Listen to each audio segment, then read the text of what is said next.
Welcome back to Good Monsters. My name is Cody Lawrence. I'm your host, and I have a new intro for you. Let's roll.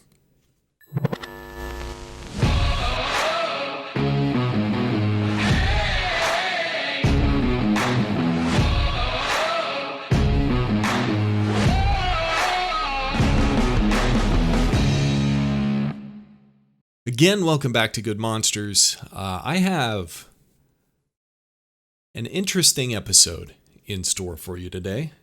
First, I wanted to congratulate myself that my last episode, called A Crack in the Dam, was removed from YouTube for misinformation, even though no information existed in it. So a big round of applause for myself. My little tiny, barely any subscribers YouTube channel is being targeted by the bad guys. Well, we'll see if that keeps up. But let's get into the episode. A guide to pro-life and tired arguments. This has been going around the news lately, these discussions, and I thought I would put in my 2 cents. So hopefully I will be able to give you some valuable things to think about that you hopefully haven't already had a chance to think about a whole lot. Hopefully I'll be able to present to you some new ideas. So I wanted to first target 2 objections to the pro-life argument. And by the way, I am coming from the perspective of being ardently what we call pro-life. And we'll get into that a little later. But I wanted to tackle 2 objections that are buzzing around social media right now and give responses to those to help you out. But I also want to talk about the language that we use about this issue of abortion and maybe how we can change our language to have more productive conversations. So first, the objections. One is, you've probably heard these 2, but if you haven't, be ready, because you will. Pro-lifers are only pro-life until birth. Then they don't care about people at all. That's one of the objections. We are pro-life up until the baby is born, and then we let them off into the terrible, evil, awful world where, nobody should live at all. We might as well kill ourselves, all of us. Crazy. What a crazy thought, just on the surface. But it's worth examining because it's a really popular argument, which means the people using the argument must feel like they are sticking a knife into a weak spot and twisting it. So let's talk about this. Are people who are against abortion ungenerous? Do they not care about people's lives after they're born? Certainly some might not. Some bad Christians out there might really like making people around them miserable, but they might be against abortion. It's possible. It's entirely possible. But let's look at the facts. Let's look at the science. According to adoption.org, hey, I have sources. So YouTube, if you want to attack me for misinformation, go check the sources. According to adoption.org, 5% of all practicing Christians have adopted. When I read that, I was blown away. That's a huge number. 1 in 20 Christians have adopted. Wow, that blew my mind. So anyway, that's a big number, as you can tell. Like 5% of Christians have adopted. That is twice the number of adults who have adopted otherwise. And many of those Christians who've adopted, they've adopted many more than just one time. In addition, a survey showed that 38% of practicing Christians had seriously considered adoption, while only 26% of all adults had. So Christians definitely have a leg up in the adoption category, and it's probably has something to do with the love that they share for their fellow being, the orphans and the widows, in other words. Also, Christians donate more to charities on average than other people. According to a Washington Times article, religious giving accounts for 32% of all U.S. giving. That's a lot. Also, 62% 58% of religious households give to charity, while only 46% of non-religious households give to charity. So Christians are more charitable on average. Interesting. Not to mention, Christians, like myself, are willing to fight and die for your rights to say stupid stuff like pro-lifers are only pro-life until birth. Crazy. Remember Matthew 5:10, blessed are those who are persecuted for righteousness' sake. The second objection, hopefully that answers the first. Basically, it's a bogus objection. Both of these are, but again, they're worth analyzing. The second objection, what about refugees? That's like the first thing people jump to in their minds. They're like, you care about babies, but you don't care about refugees. A few years ago, it was all about people crossing the border. And right now with the Afghanistan situation, it is expedient for these people to be able to want to use refugees as a category in this, because there are so many people fleeing Afghanistan right now. But let me just insert this. Think about why there are refugees fleeing Afghanistan right now and whose fault it was. So the answer is to what about the refugees? We don't have a responsibility, actually, to help everyone else in the world. I would like to see that everybody is cared for, but I don't personally have a responsibility to somebody who I don't know even exists in some other country. We have a greater responsibility to those who are close to us. This argument can be made biblically. We're supposed to love our neighbor, and I think our neighbor includes everybody in the world, but we are supposed to serve those in need. And there's more of an awareness of those needs in proximity to us. And so if I'm spending my resources, if I know that everybody has a need, I will never have enough money or time or resources to serve everybody's needs in the world. And so there has to be this collective effort on behalf of Christians and just charitable human beings to fill needs. And so we should serve people in need, and that includes refugees. But to think about the situation that refugees are in, normally it's the government that takes on the responsibility to welcome refugees into the country, and that's not their job. Remember, it's the government's job to merely, biblically, praise good and punish evil. And bringing in refugees into a country isn't necessarily that. So I think a consistent Christian can say, no, we don't want to bring endless numbers of refugees into our country, especially if they're not vetted, and many of them might actually be members of the Taliban. That's a smart, wise thing to worry about. But let's say there are charity organizations that take care of refugees. Some friends of mine are giving money to support some, and I think that's great. So why don't we do that? But to use that as an argument that some Christians don't do that or don't fully support refugees, that's kind of weird. But another thing to think about is, and this is kind of a tired objection itself, but are these people who are raising this objection bringing refugees into their homes? How much money are they donating to refugee charities? Probably nothing. And so their whole point in this is to call out hypocrisy in you and to totally ignore the hypocrisy in their own lives.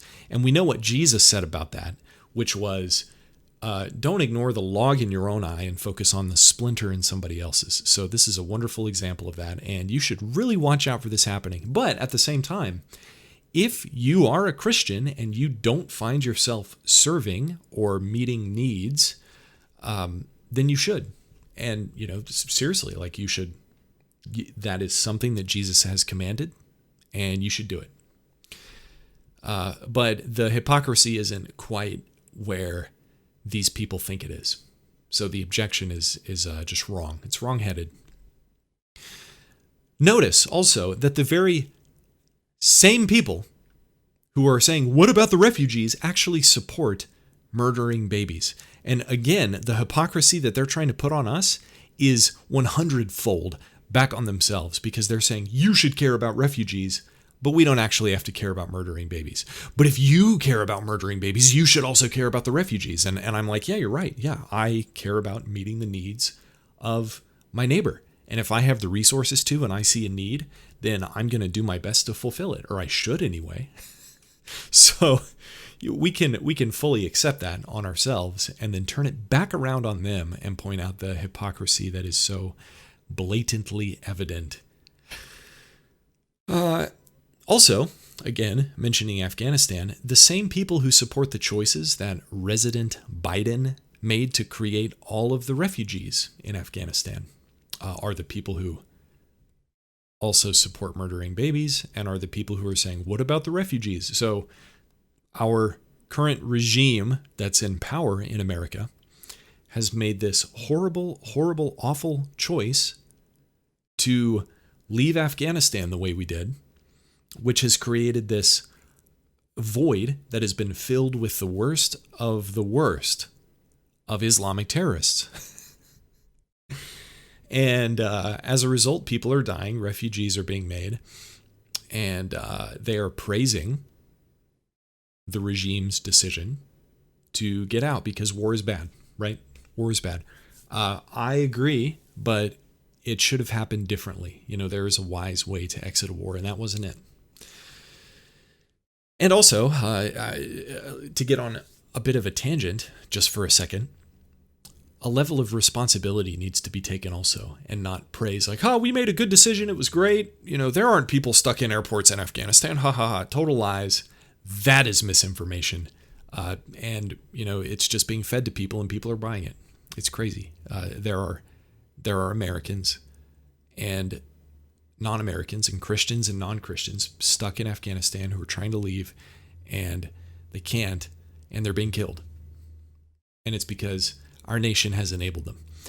I wish there were more refugees, in fact, for us to have these conversations about what to do with, because many of them who would have been refugees, they died because of the terrorists who murdered them, who were enabled by our nation.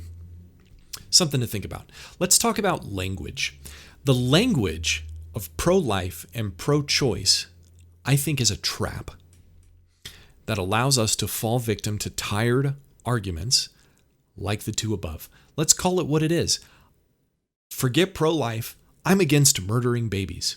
Even abortion, the word abortion has been sanitized to the point where, it doesn't have the same ring to it as murder. So let's just call it what it is. It's murder. I'm against murdering babies. You are for murdering babies. Let's keep the conversation about that. It's not about pro-life versus the people who are pro-choice. It's about the people who are pro-murder against the people who are anti-murder. Right? Who are the good guys? The people who don't like murder, obviously. Here's another issue with using the language pro-life and pro-choice. It's so broad. Saying pro-life allows us to fall into traps like the above. We should all of us as Christians should be pro-choice when it comes to masks and medical treatments, for example, but not when it comes to murder. Likewise, there are situations where we should not be pro-life. And bear with me here. Are we pro-life for murderers? This is arguable, but I believe no. Hopefully you're not. God's law seems to create a principle that if people unjustly kill, they ought to be justly killed. Rapists in the Bible were even put to death. I'm for that too. That'd be awesome. Let's kill rapists, not their babies. But note that we should always hold life as sacred and valuable. So this isn't to say that you suspend the belief that life is valuable for murderers. It's not, we don't want capital punishment because their life isn't valuable. We want capital punishment because they took something so valuable as a life. And there must be a punishment for that because that's justice. If we care about life and we care about justice, then punishment has to happen. I remember back in my high school days and college, maybe, when I was swept around by the winds of culture that I courageously took the stand against abortion, except for in the case of rape and incest, as it was so popular to say. But then I heard at one point someone make the argument that to abort, murder, a baby, even in those cases, is to punish the child for the sin of a parent. And as soon as I heard that, something snapped in my mind, and I was like, well, duh, that's obvious. That convinced me then and there that all abortion is always bad. Because murder is always bad. It's really not that hard. We should use the language, I am against the murder of babies. If somebody asks you, are you pro-life or pro-choice? I am against the murder of babies. This avoids all of the above objections and many more. I am against the murder of babies. Well, what about refugees? As a response, just doesn't make sense. I am also against the murder of refugees, yes. This is also much like the phrase gay marriage. I am not against gay people getting married. Lower your eyebrows. Hold tight. I am against men marrying men and women marrying women. I prefer to call it same-sex marriage. And I'm against it because it's impossible. There's no such thing as a man marrying a man, just as much as it's impossible for me to wake up one day and say that I'm a woman. It just can't be, even if I believe that it is possible.